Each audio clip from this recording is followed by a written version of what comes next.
4C. Thanks to Wargaming for sending me out here. I'm here on my own.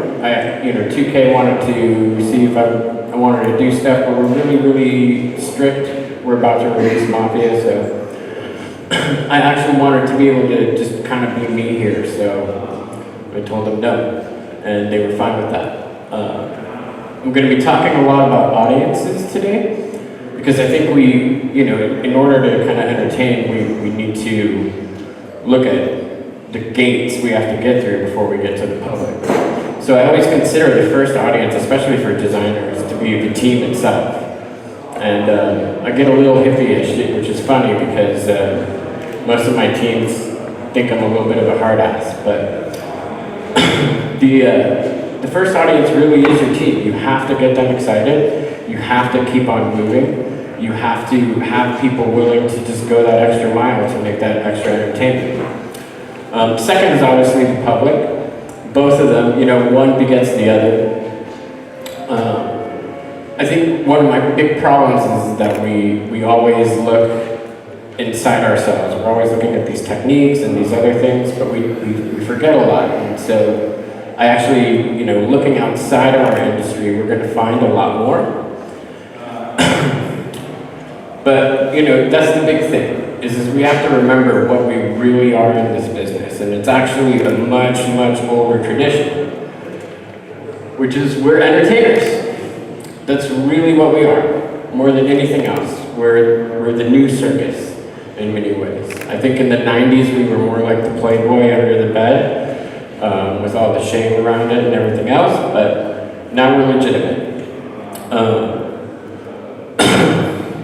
So, when you look at all of these talks, especially in the design and technology group, we have to remember that all of it is just tools for us to entertain people. Faster, easier, better, but it's all in the goal of really making people have fun with us.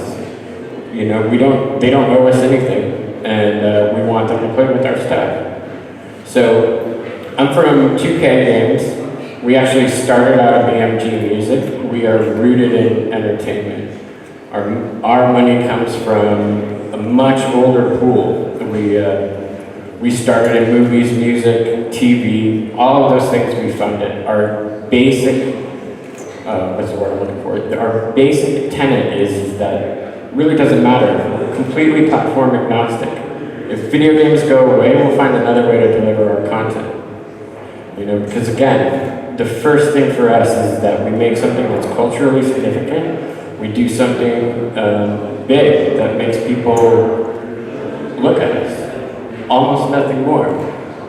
So when you look at that, we have I'm going to be talking about three greats, so to speak. I'm going with two old school entertainers, and then another guy, you want to say Ken, he's a product designer, because I think that's one of the things that's interesting about us, is that we straddle a number of different industries, and so that gives us a richer pool to pull from, but it also, again, we need to know where to look. Oops. Wow, that was really sensitive.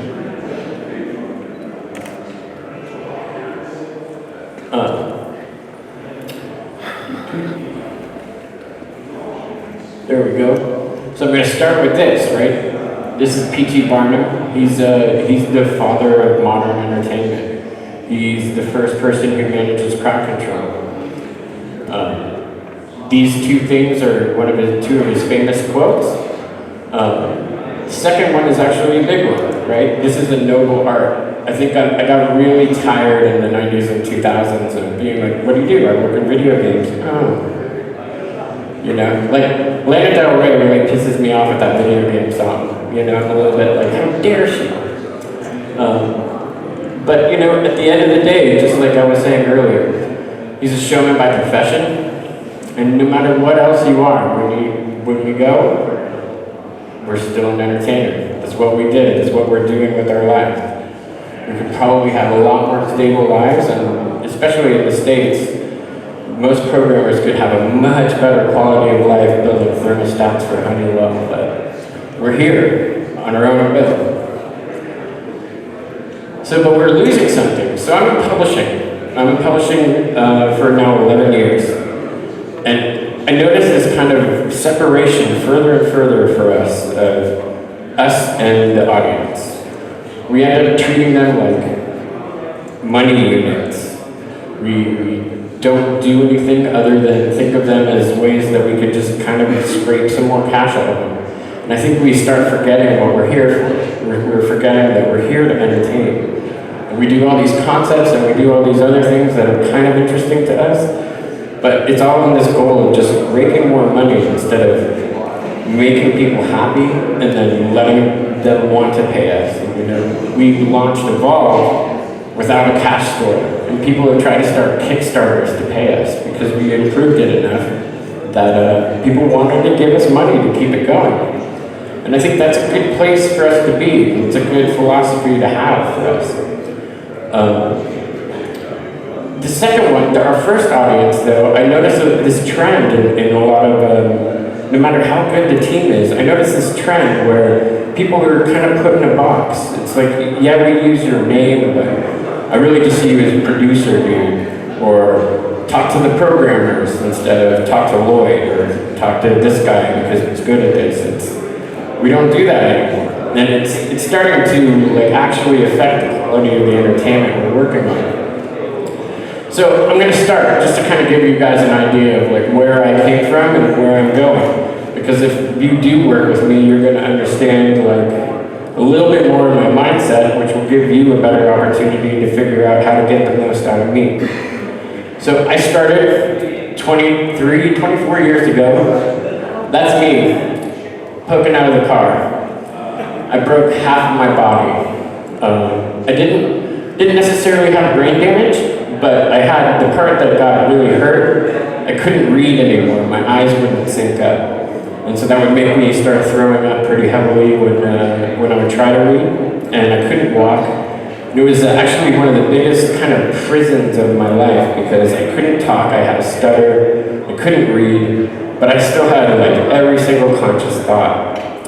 And the doctors told me I might never be able to actually speak again. I might need to use audiobooks for the rest of my life. I just learned how to ollie up a curve on skateboarding, and so I was really just pissed off about everything. So I decided I had to get better. And then this. 50,000 times probably. Because I probably played it 100 times a day for 6 months while I was laid up. Sonic the Hedgehog basically taught me how to read again. Sonic the Hedgehog gave me the ability to catch a ball. Sonic the Hedgehog gave me the ability to align where I was looking with my hands. So 2 years later, I quit college because I got an opportunity to do a contract testing job for Sega. Obviously it was a big deal for me. And everybody thought I was crazy, including myself. This thing is crazy. Sorry.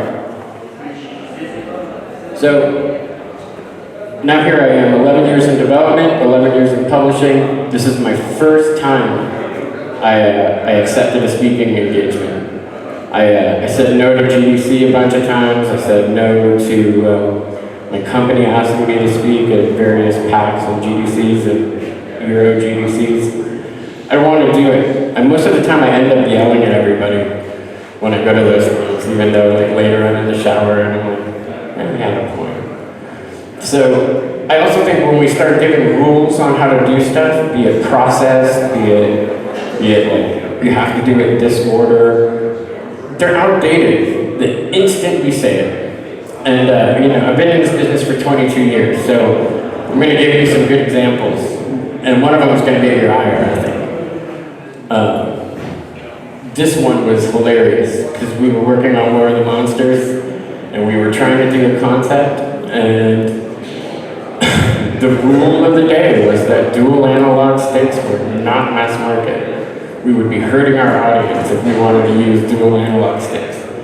And maybe 2 months after that, Disco thing comes out, and they have all that kind of cool non-linear for acceleration on the turns, and the magnetism, and the slowdown of our enemies, and all of a sudden, it's mass market. So this rule is bullshit now. This next one's going to really piss you off, but it happened in 2009 in Leipzig when I was trying to sign a CIS company for Microsoft. And it wasn't a Microsoft employee, by the way, I'm not calling anybody out, but it was a big group of biz dev guys, and they were kind of drunk. Eastern European devs don't have commercial design vision, you know? Really? You know, because they sure paid for me to get here, you know? And you know, I've been watching you guys for a long time. And it's, you know, there's the desire, there's the drive, there's the everything. And so, you know, for me, hunger matters more than anything else. One of my other heroes, Dale Carnegie, says that he would take somebody hungry over somebody who's a skilled technician any day of the week. And he would pay top dollar for it. Because you can teach the skills, but you can't get the fighting spirit. And so, you know, again, this is why rules are, you know, especially in our industry, they're dangerous. There are a few rules that do stand the test of time or have stood the test of time so far. And actually, I'm going to embarrass one of my old friends who gave me a shot 20 years ago. It's just hard to make a bad name as a good one. It's my friend Jay Min. Said that in 1997. So yeah, 20 years ago. And he also told me after a 3-day crunch, he was like, you gotta go home. You only get so many turbo boosts per level, my friend. You know? And both of those two pieces of wisdom I've kept with me. And by the way, on that first quote, everything changed after you ship. You know, that's where it's different. But it's just as hard up until that point. But we can serve both our audiences, if we look outside, are very, very, very confined microcosm. Yes, the video game industry is getting bigger. Yes, we have more and more people. There's more and more people who have access to do it, yada, yada, yada. We're still tiny compared to, say, TV industry or the commercial industry or all these other industries that are still entertainment, even if they're trying to sell something. So I'm going to start with this guy, because I want to get the hippie stuff out of the way. This guy made $1 billion off of designing a makeup compact, like the little thing. And he did because he was watching his wife fumble with hers. And he actually came to speak at some place I was working, and we hung out for a couple hours. And he more than anybody else from outside of the industry, he elevated my career. So I would advise everybody to look for a book called Imaginer by him. It's a universal design philosophy that goes beyond just him saying, I love everybody. It actually talks about how he uses symbols and other things and pulls them in to create stuff that people need. And he finds out how people need stuff because he goes out and meets people he would never meet otherwise. Just watches them. He says, I'm going to hang out with you, you look interesting. And he just goes and watches them. And he came up with another headset that actually doesn't tangle hair. You know, he does things like that. He's an amazing dude. And again, he starts with love. That's where he starts. And actual caring for people. And I want to be really clear. I don't mean hugging. I don't like hugging on my team. I don't like any of that stuff. I want you to be grumpy. Please stay grumpy, actually. Get irritated and, you know, get annoyed. Because you have to make things better, and you have to have something that's motivating you to want to make something better. We look at the same setups, we look at the same game over and over again, and I want people to be dissatisfied with what they're doing. So I definitely don't want to like, hey everybody, no, I don't want to hurt his feelings. We still have to be raw. What we have to do is have empathy. You know, because again, hate, anger, and annoyance, they're not the opposite of love. Not giving a shit is the opposite of love, you know? And as an industry, that's part of what I'm saying, is we're kind of becoming apathetic. We kind of just don't care. We don't care about the people we're serving.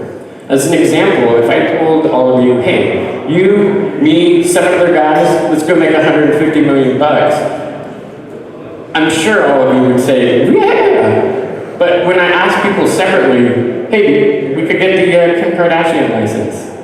Everybody's like, no, I don't want to, no. But if you care about an audience, and that audience hasn't been served, you make a lot of money, you know? And so you have to actually care about people that you wouldn't normally want to even just deal with.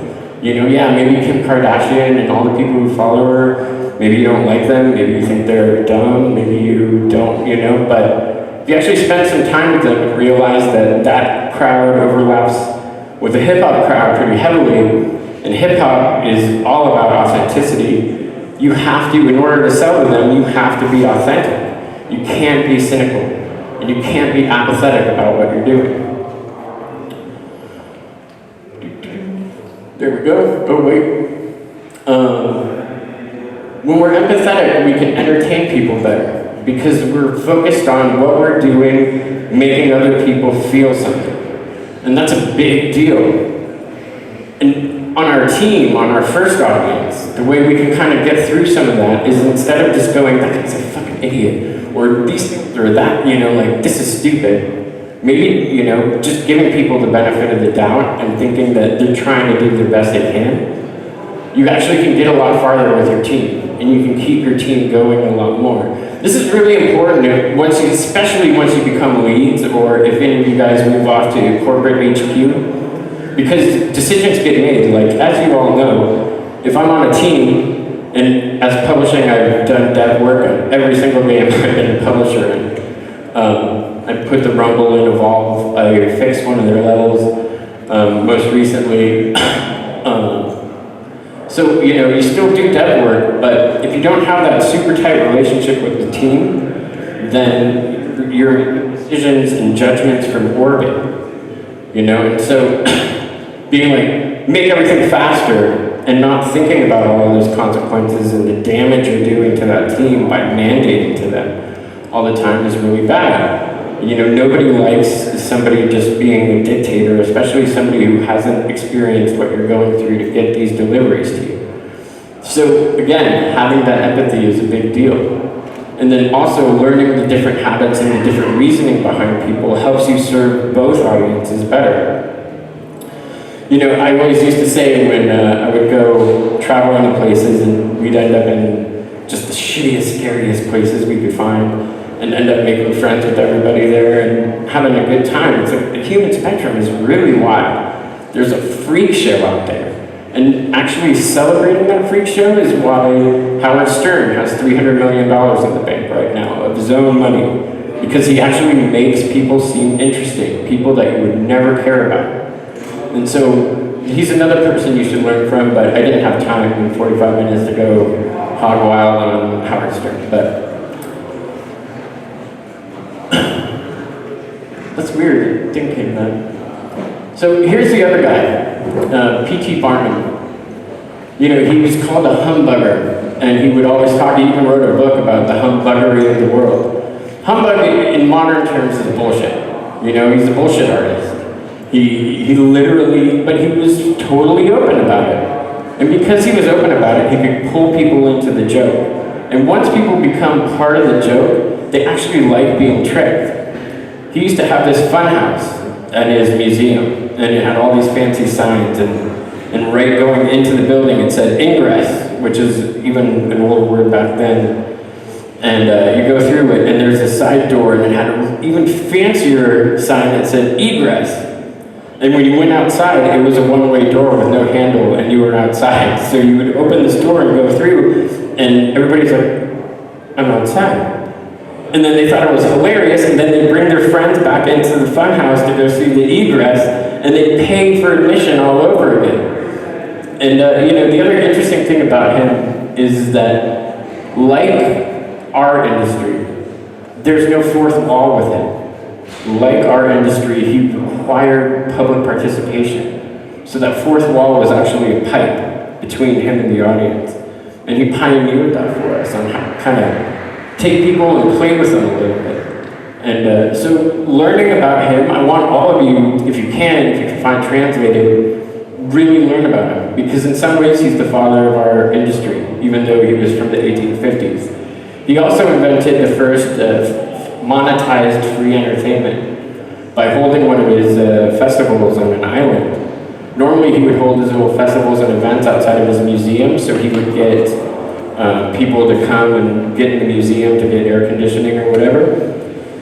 So it was a big deal that he had one of his big advertisements for a free-for-all. It was a total shit show. Everything was not as planned. Everybody loved that fact, though. And when people wrote about it, it was like, it was hilarious, it was funny, and it was free. That was great. The only thing is that he made $1 million in one day in 1880s money because he rented out all of the ferries.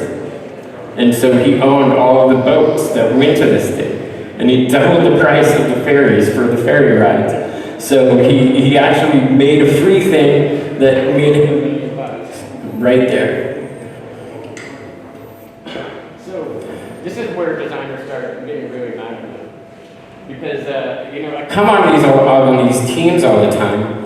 And usually like the designers are in the corner crying, programmers hate them, the producers aren't allowed to, what's the word? Producers are keeping everybody from everybody else because they feel like they have to control everything, and then there's nothing. And so I always end up having to pull the producers and the artists and the designers aside and say, forget what you are. It doesn't matter.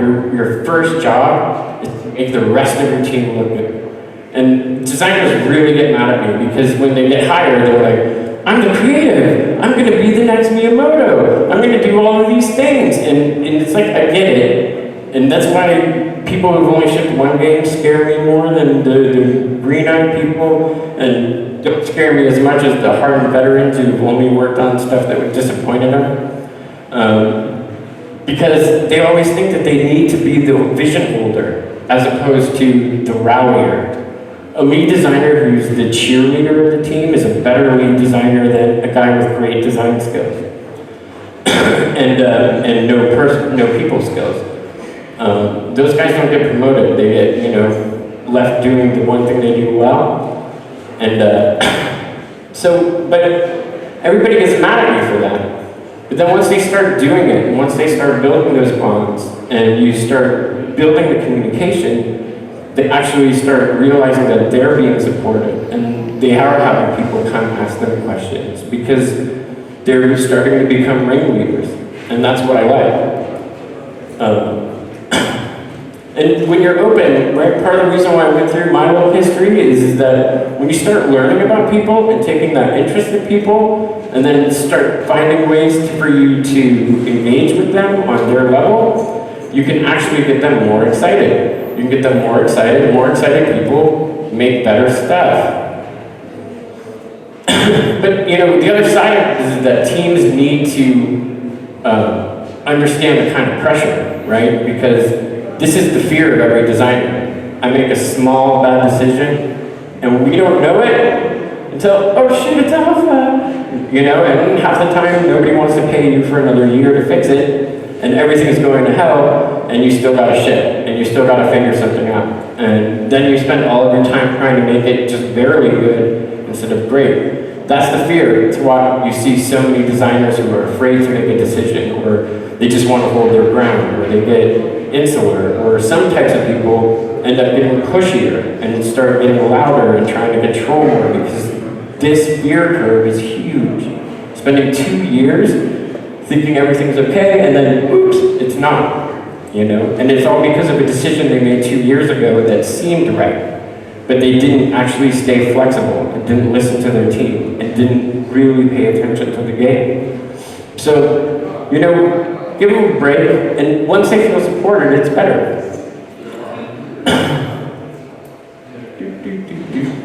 And this is the other one, right? The other side of our fear is that nobody's like, I don't know, your collision system sucks. That's not what 4chan says. 4chan says, stupid fucking designers. Nobody cares. Everybody thinks that it's all the designer's fault. And that's part of the other reason, is that we'll end up taking things more personally because they're talking about us. So that gets me to the next part, which is a big tool for me with publishing, but it was actually a big tool for me to be able to go into publishing in the first place, is that our first economy is not a money economy, it's an economy of credibility, right? Doing the right thing, getting people to believe in you, getting people to support you, those are all things that come from you actually showing yourself, improving yourself, which again is part of the reason why I want people to start making everybody else look good. This is that they build up their bank of credibility. So if they do mess up, everybody's like, yeah, but he's good most of the time, and he's human, you know? So, and for your second audience, when you've given them good stuff, and you're supporting them, and you're reaching out to the audience, you can turn things around. As an example, right, we did the free-to-play for Evolve as much because we didn't feel like we gave as good entertainment as we could for that title. We didn't get it in enough people's hands, and we were too slow to be able to react to people's feedback quickly. So we just started reaching out. We had a community outreach program. The team plays with people every day. They give them free stuff when they play with them. That turned us from a 52 on Steam to 70-something right now, right? And in a month. And so it was a big deal for us. And it's another example of how when you start looking at things as an economy of credibility, you start actually building that credibility in you. So Disney had 4 Cs too. These were the 4 that he used for both the audience, but mostly for his team. And so this is more of a first audience kind of thing. Excuse me. I'll go through. Curiosity is more about the first audience, let's see what happens. It's the magic thing that happens with us sometimes. We had a bug in Crackdown where you could drive up walls in the SUV. We decided, let's see what happens when it goes into the wild. And it was a massive YouTube hit for us when YouTube was still a good way to get people to play games, pre-Twitch. And then for the second audience, giving them the opportunity to let's see what happened, and then surprising them, it's another way to keep people engaged. Following their curiosity is a big deal. And then, so with courage, that's the thing of failure. And that's a big deal to me. Because that's the other thing I like to do to my teams, is I like them to fail a lot. And to fail fast, fail early, we've all heard that. It's another one that kind of is still lasting. But part of that is that if I give them the courage to fail and they don't get hurt, that's a great thing. They don't get punished for trying something, then they're even bolder the next time. And I want to be real clear though, right? Like nobody should be making TIE fighters in your, sand driving game. Right, you're non-licensed sand driving game, right? So you still have to keep the box. You still have to kind of define the area where they can be creative. But again, I think we are really hiring people that are highly skilled, highly creative, and then we're giving them a very small box to work in, as opposed to being a creative team member, helping everybody come. And then for the other audience, it's much more about making them feel good, like that they're skilled in your game, so that when they're playing PvP or they're playing more, they feel like they should play again, but play it better. And it's a great way to keep people spending time with you.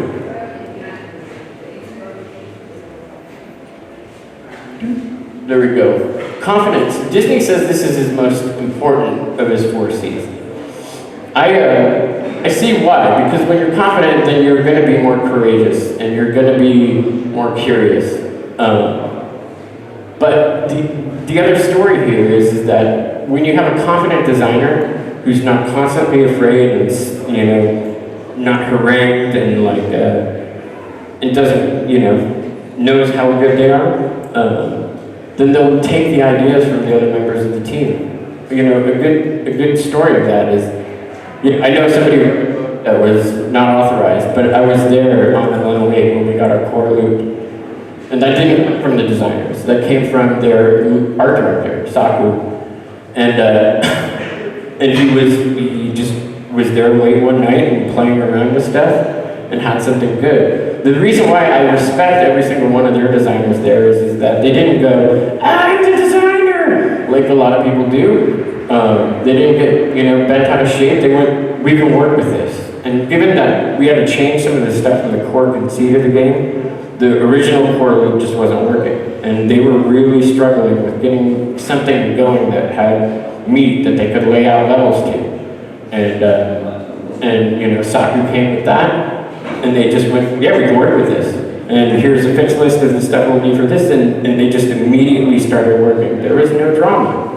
That's why Alan Wake was able to ship really fast after they got that core loop and got into a production state.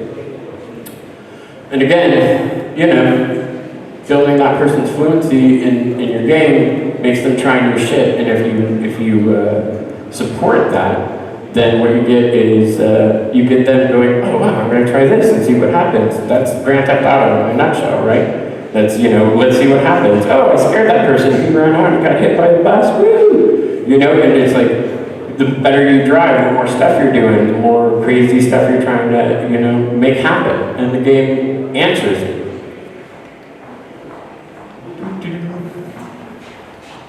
So this is the one also where I start being a hard ass, and there's a good reason for it. Being predictable for your team is a good thing. Having your team know what really upsets you, what doesn't, what motivates you, what bugs you, what your tastes are. As a lead, it gets people knowing, it helps define the box that they have to work within.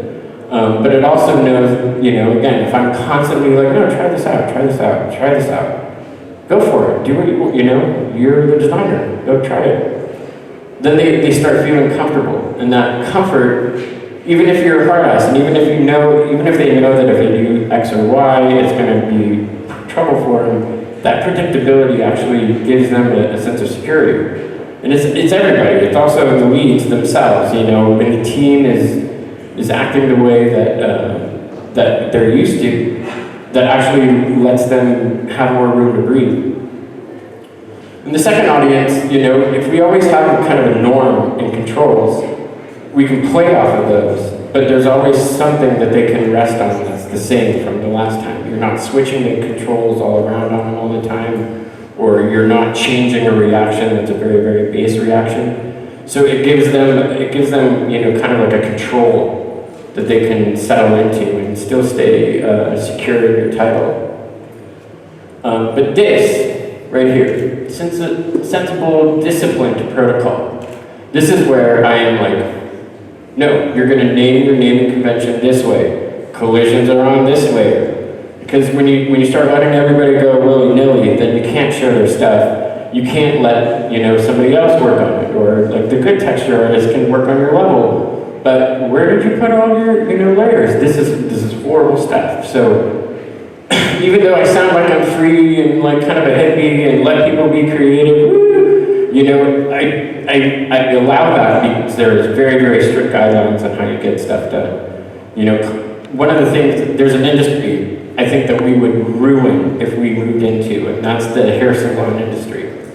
And the reason why I say that is because we would be like, you need to do 20 haircuts a day. Why? Oh, I was at a haircutting seminar, and these people who were really successful, each artist, each stylist did 20 haircuts a day, so now you have to do it. So we would be doing that, and then we'd be like, why are you sweeping? That's not cutting hair. You should be cutting hair. You're a hair cutter. Cut hair. Well, then can we get somebody to sweep? I'm not going to pay for it. Cut hair. Then eventually, there's piles of hair everywhere. And you end up going in there to get a haircut, and you come out with everybody else's hair on you. You're an unhappy customer. You never come back. And then, all of a sudden, you're yelling at your stylists. And then you shut down the place because the health department shuts it down. And all these people who just wanted to cut hair feel like shit, and they don't want to actually do it anymore, and they think they're horrible because you've been yelling at them the entire time, and then everybody just goes and buys clippers, And that's why I think we really need to make sure that we cut our stuff, we clean it out. We don't leave the legacy.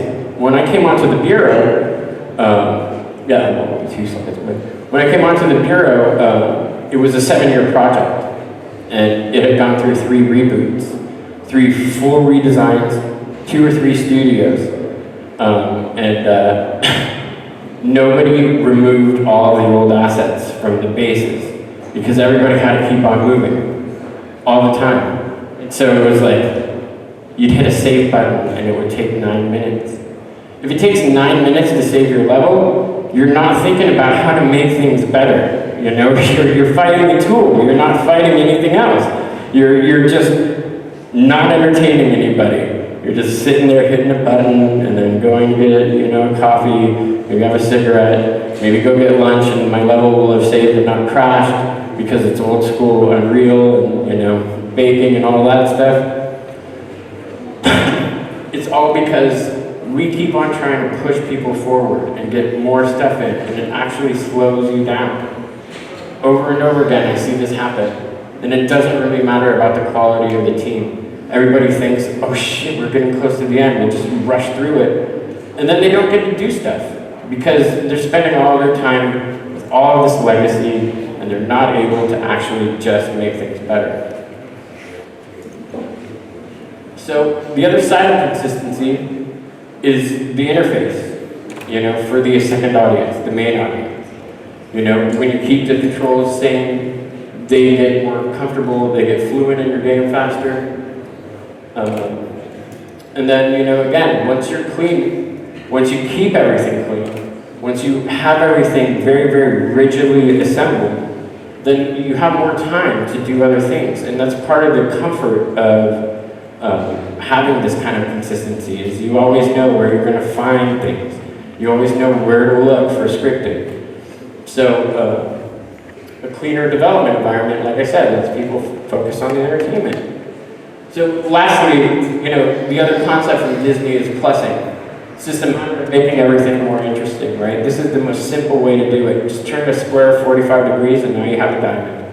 And that's one of the things that, we all should be doing towards the end.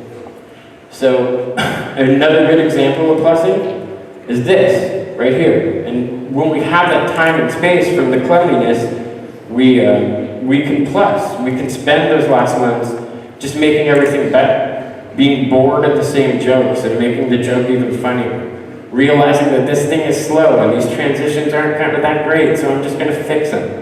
This is a big deal. And if you get through your optimization quickly, then you're going to be able to spend time plussing. People would say, and we do this all the time as publishers, and it really irritates me. He wanted to do a Christmas parade. It was going to cost $350,000. His people said, nobody knows about this Christmas parade, nobody will miss it. Disney's view is that's precisely why we should do it. Because that kind of surprise and that bonus where you're getting something extra that's making you laugh, that's a big deal. That makes you feel like you got more than your money's worth. And it makes you feel like you're cared for. So plussing isn't just about blowing everything out. It's actually about making people feel like you treated them to something special. So where does this lead? These 4 C's work pretty well, Disney's 4 C's. You've been communicating better because you're collaborating. You're crafting stuff with your team because it's real hard to do stuff by yourself. And you're connecting both of your audiences in one that way. Then what do you get? You get buddy swapping. Because if you think of it, somebody had to put that hair up there. Somebody had to rig those things. Somebody was bored and just was like, you know what? I'm just going to put 2 bunnies right here having some love. And you don't do that when you're an unhappy team. So anyways, it was, it's where I am. Questions? If you have questions, please raise your hand. We'll come to the microphone.